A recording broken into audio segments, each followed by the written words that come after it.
kan? Sebulan tuh. 150 kan? 104.000 tuh. Anda jangan markup. Oh iya. Paten ide tuh nggak bisa dihak paten. Cuman kan dan ide tuh nggak bisa dihargain tiba-tiba jadi nol oge gitu. Menindas rakyat. Nah, jangan mengorbankan. Itu adalah tirani. Anjing.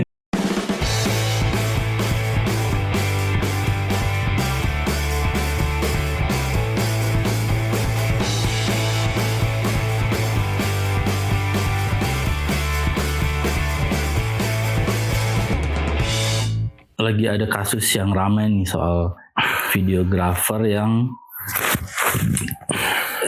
terkena kasus hukum. Dia diduga korupsi, nggak diduga korupsi, udah menjadi terdakwa ya, terdakwa korupsi. Minggu ini katanya mah putusannya mau dibacain, nggak tahu kayak gimana tuh. Ya, Amsal kritisi Tepu. Agak miris ya. Apalagi kita yang bergerak di dunia bidang kreatif. Sedih pisan. Sedih. Udah malah lagi struggle di industrinya tuh. Terus mau main industri marketing, brand-brand juga lagi ya, ekonominya juga lagi turun sekarang. Ini lagi ditambah dijadiin terdakwa. Anjir, mau jadi gimana? Coba industri kreatif di Indonesia. Jadi awal mula kasusnya kenapa sih? Awal mulanya ya ini tuh sebetulnya pengerjaan pas pandemi. Dari 2000 berapa? Dari mau akhir-akhir pandemi lah kalau nggak salah tuh. Nah dia bikin video profil desa, ada berapa desa gitu kan di Kabupaten Karo. 5 apa 6 desa gitunya. 20 desa. 20 desa untuk bikin video profil si desa-desa di Karo eta gitu. Terus berjalan tuh lancar, dan dari si keterangan pihak desanya pun puas sebetulnya mah dengan hasilnya teh. Gitu. Nah, entah kenapa di tahun ini malah diangkat jadi kasus korupsi. Kasus loh ya. Dan korupsi. Dan malah vendornya yang jadi terdakwa. Kan anomali pisan. Biasanya kan kasus korupsi itu harus ada dari pihak ASN gitu kan. Yang jadi terdakwanya dulu gitu kan. Baru mungkin dari pengembangan kasus dari si korupsi ASN ya dikembangkan. Oh ternyata si penyedia jasana ada main nih. Nah baru bisa ditarik. Nah ini kan dari ASN awalnya jadi terdakwa, ujung-ujung vendor jadi terdakwa. Dia kumaha bisa asup lah orang dalam anu menyetujui gitu. Terus lagian kan juga proyeknya udah beres, sudah serah terima gitu. Udah serah terima, terus mereka puas. RAB juga udah disetujuin pasti itu kan dari sebelum mulai proyek. Iyalah, mau mungkin mulai proyek lamun si si RAB tidak disetujui.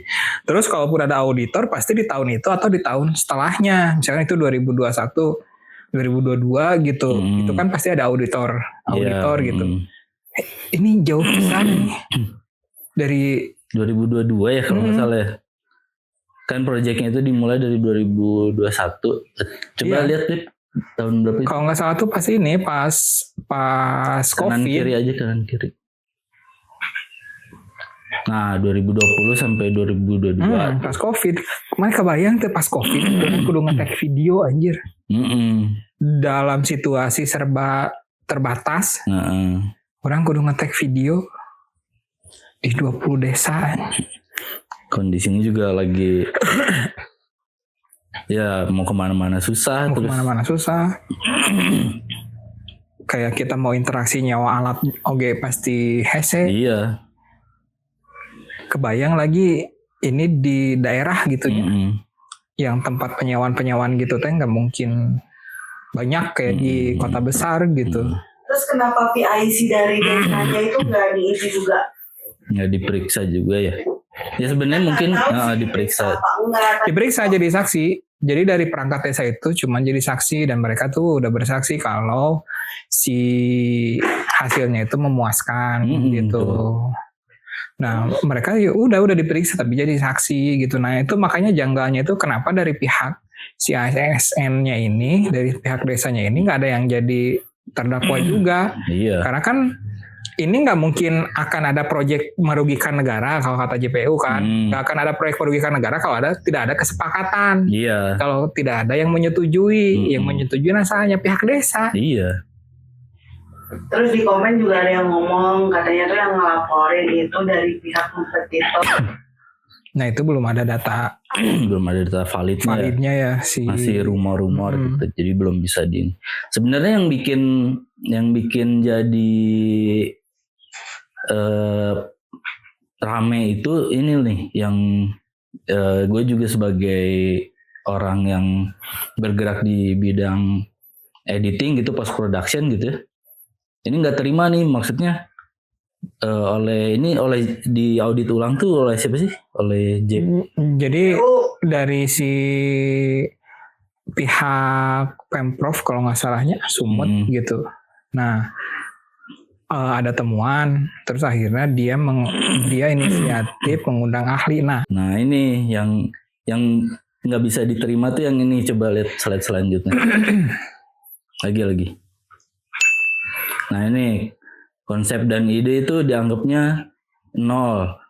Terus cutting, editing, dubbing itu dianggap 0. Nah ini tuh yang bahaya nih sebenarnya buat karir editor, karir VO talent nih gitu. Karena harganya aja ya. Karena dianggap tidak berharga ini tuh gitu. Terus walaupun dianggap berharga, 1 juta ini belum kurang sih. Iya. Editing, dubbing itu kurang. Iya ini udah termasuk murah banget. Karena ada kayak website penyedia jasa kayak freelancer gitunya. Itu teh rata-rata mereka menawarkan video profile itu di atas 50-an. 50, 180 gitu. Dan itu pun pasti yang 50 itu cakupannya nggak mungkin besar gitu kan, gitu. Terus bentar dulu, ini kan per video. Per video berapa setan? 45 menit. Waduh ya kurang. Iya. 45 menit, bayangin panjang gitu. Ya kayak cutting aja itu dibayar 1 juta, cut hungkulnya mereka bayar 1 juta.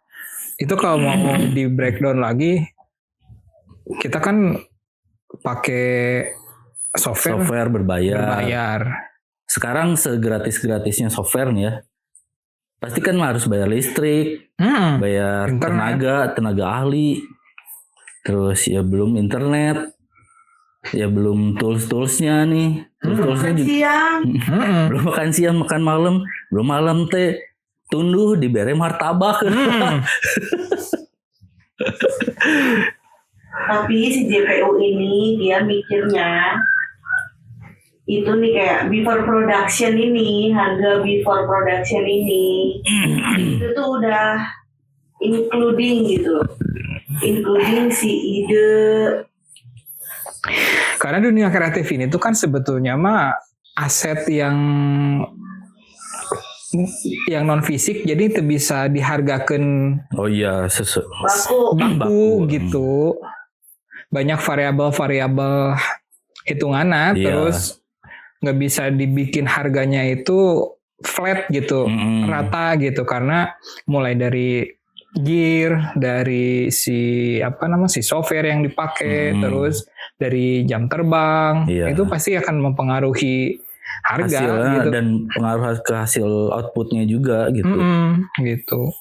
Jadi lamun dari si pihak auditor menyamaratakan si hasil si gear kayak gitunya disamaratakan gitunya, ejeng yang ada di dalam pemerintahan gitu yang seadanya. Kalau enggak di lingkungan dia lah. Di lingkungan dia gitu. Nyata bisa gitu. Nah, ini serendah-rendahnya kita ngedit buat medsos aja, buat Instagram, buat TikTok gitu. Pakai CapCut. Dan kalau pakai CapCut yang nggak berbayar mah ribu oge. Iya. Serba terbatas oge gitu si isina gitu.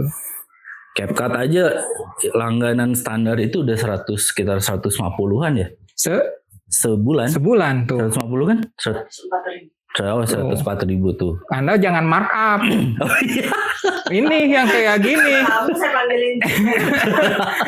Ini yang kayak gini-gini nih. 104.000 jadi 150.000. Anda sudah markup ini. Kan tadi konfirmasi dulu bener gak gitu. Nah untuk yang lebih profesionalnya kayak Adobe gitu. Adobe itu yang lisensi standar aja udah sekitar 400 sampai 500 ribu Per bulan. 500.000 itu tuh yang standar. Itu apa Photoshop? Itu apa tuh Adobe Family? Adobe Family udah dapat Photoshop, Illustrator, Premiere, terus After Effects gitu-gitulah. 500.000 sebulan. Sebulan tuh. Nah ini ngerjain video kayak gini berapa bulan? Satu videonya satu desa video itu. untuk editing ya sebenarnya tergantung tingkat kesulitan. Kayak mau ada kalau di industri yang lebih profesional sih biasanya dimulai kan dari offline itu cut to cut gitu. Jadi nyusun gambar itu sesuai cerita nih. Terus setelah offline baru masuk sesi grading itu diwarnain karena dari kamera itu warnanya kan masih flat biasanya.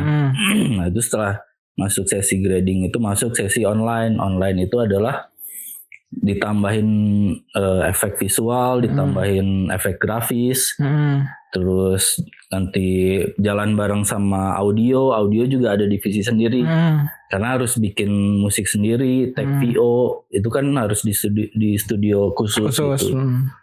Nah itu nanti semua disatuin di online gitu. Tuh, untuk post production aja stepnya udah banyak gitu, udah nggak mungkin nol gitu. Dan yang dia bilang tadi cutting tuh harusnya nol karena cuman motong-motongin doang gitu. Cuman. Nah, itu aja kan ada skill sendiri, maksudnya yang tadi kan kata-kata berarti si offline-nya ini gitu kan. Itu kan punya divisi sendiri. Ada orang-orang sendiri gitu. Baru dilempar lagi nanti dari itu ke si grading ini untuk nyesuaiin warnanya gitu kan. Iya. Itu aja udah skill lagi sendiri. Ini butuh berapa orang gitu. Iya, banyak yang terlibat.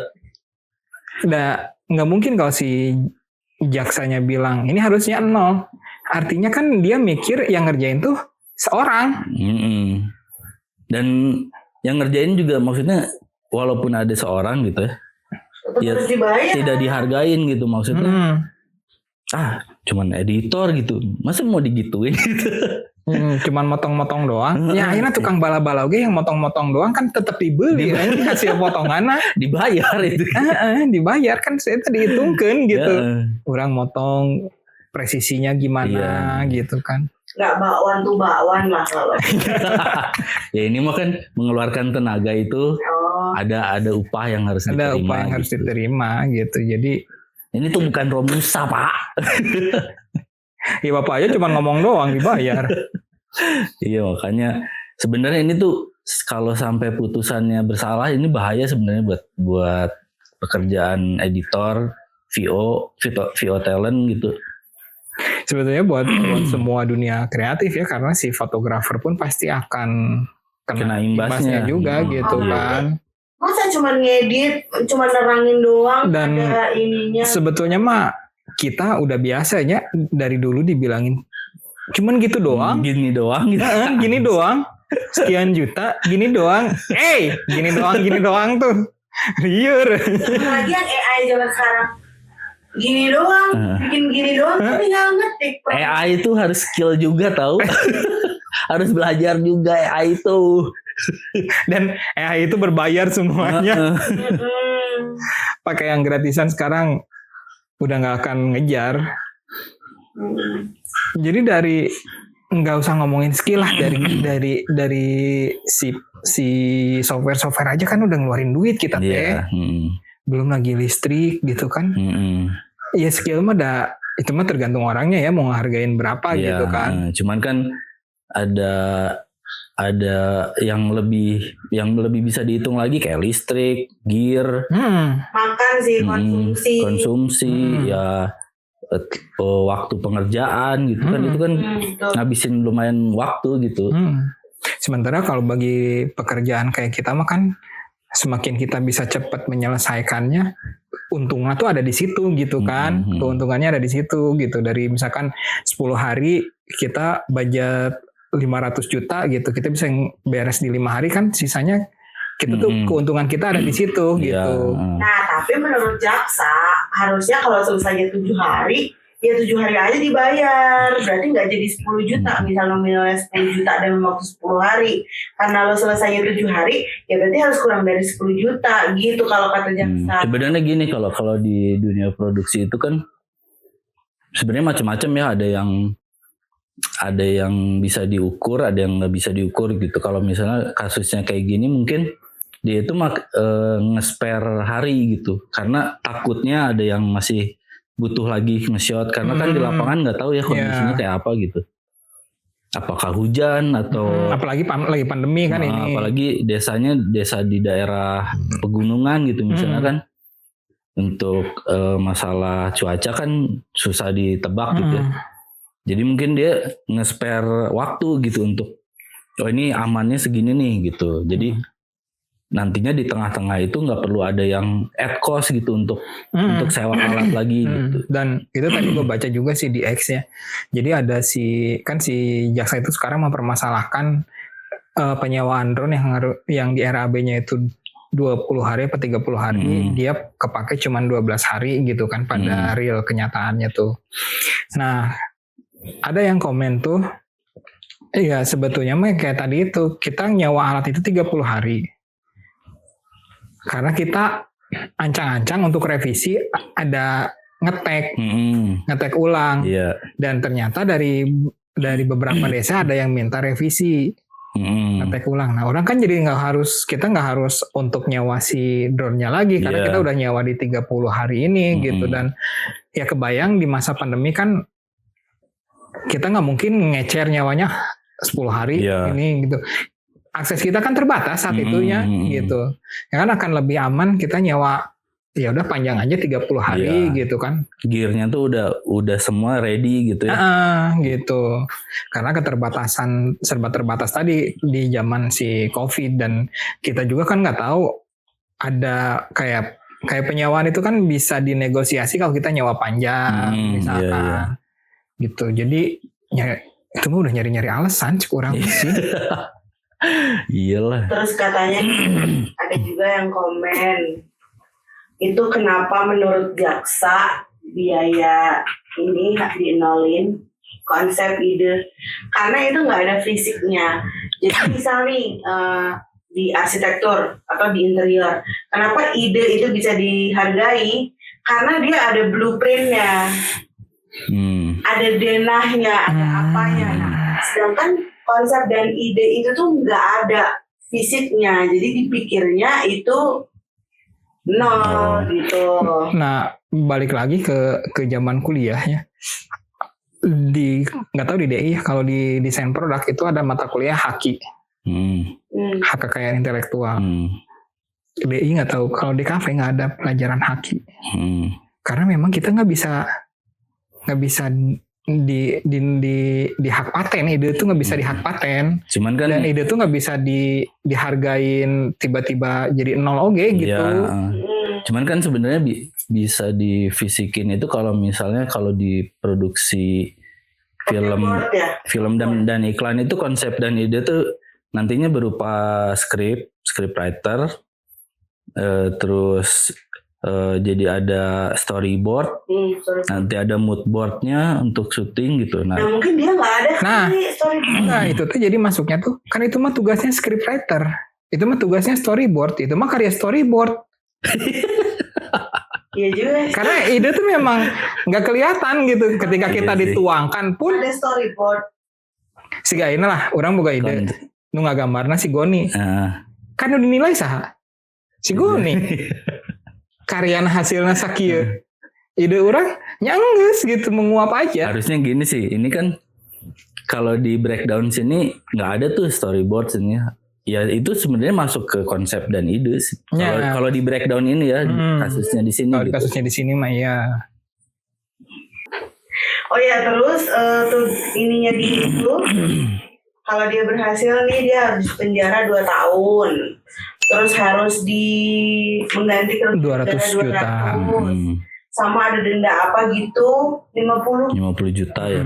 Kalau nggak mau ditambah lagi hukumannya Jadi setahun. jadi 3 tahun ya berarti.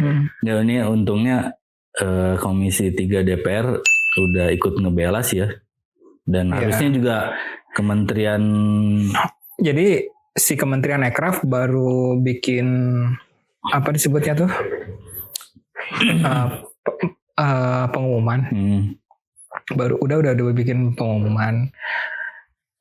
Pengumumannya itu ya dia tetap menjunjung tinggi hukum praduga tak bersalah dan sebagainya nantilah dicantumin ya si pengumuman Ekrafnya. Dan yang kedua, dia baru akan membuat aturan main di dunia kreatif tuh kayak gimana.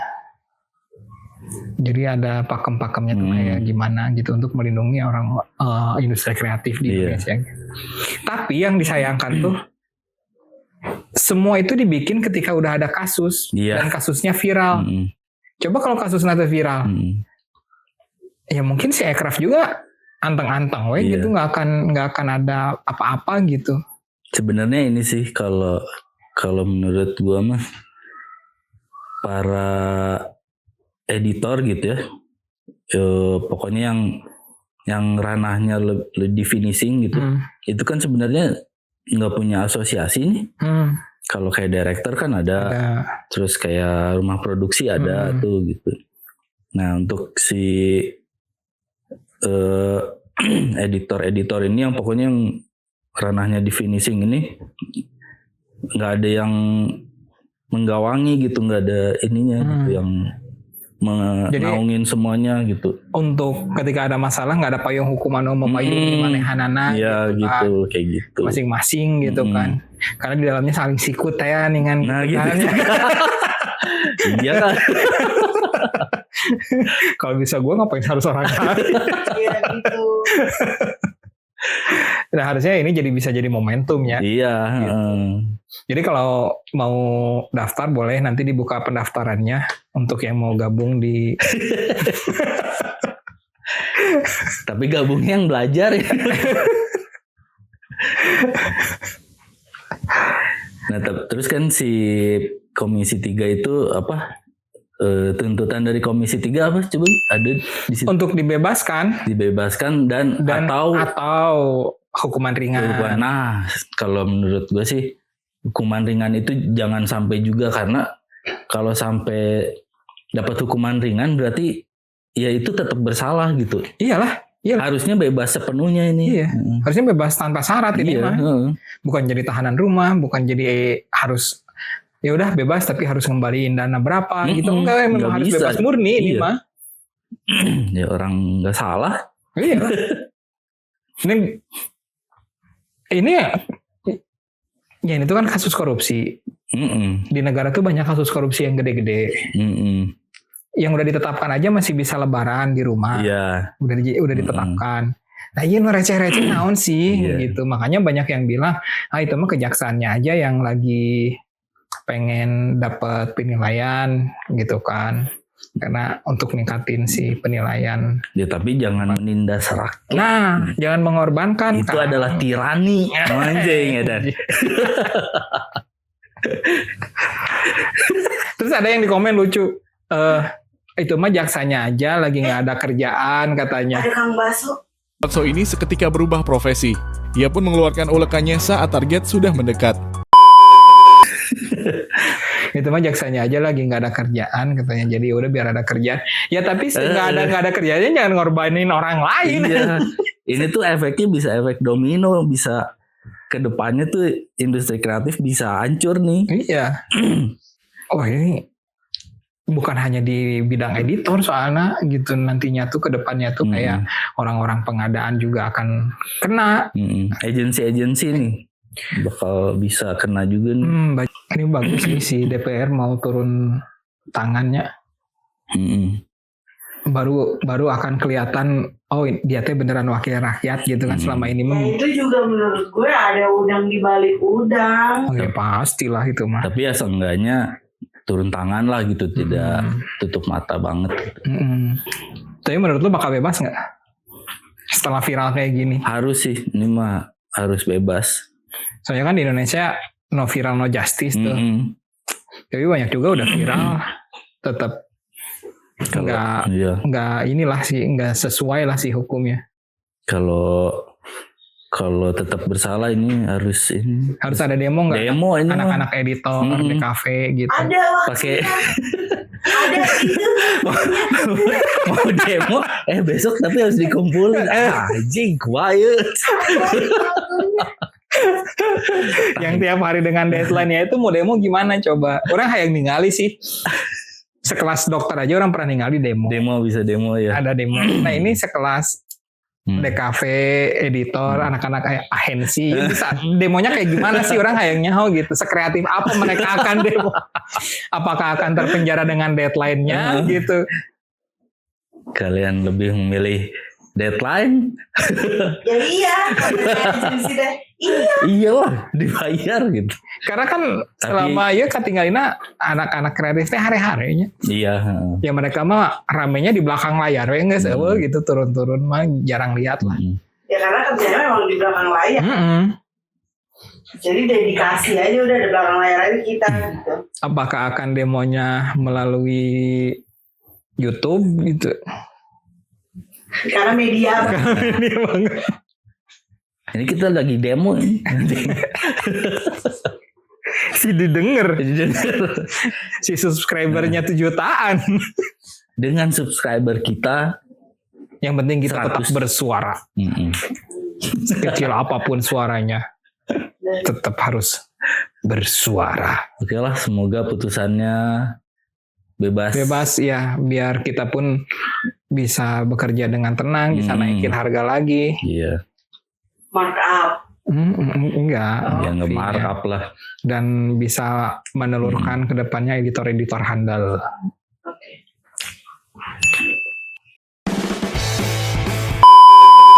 Majelis Hakim Pengadilan Negeri Medan, Sumatera Utara menjatuhkan vonis bebas terhadap pekerja kreatif yang juga videografer Amsal Tepu atas dakwaan kasus korupsi. Ketua Majelis Hakim Pengadilan Negeri Medan, Muhammad Yusafri Harding Girsang, yang mengadili kasus ini menyatakan Amsal tidak terbukti secara sah dan bersalah melakukan tindak pidana seperti yang didakwakan tim jaksa penuntut umum.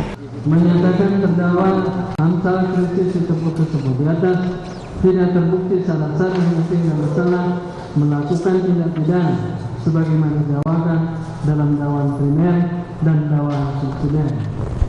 2. Membebaskan terdakwa oleh karena itu dari semua dakwaan penuntut umum. 3. Memulihkan hak-hak terdakwa dalam kemampuan, kedudukan, harkat, serta martabatnya. 4.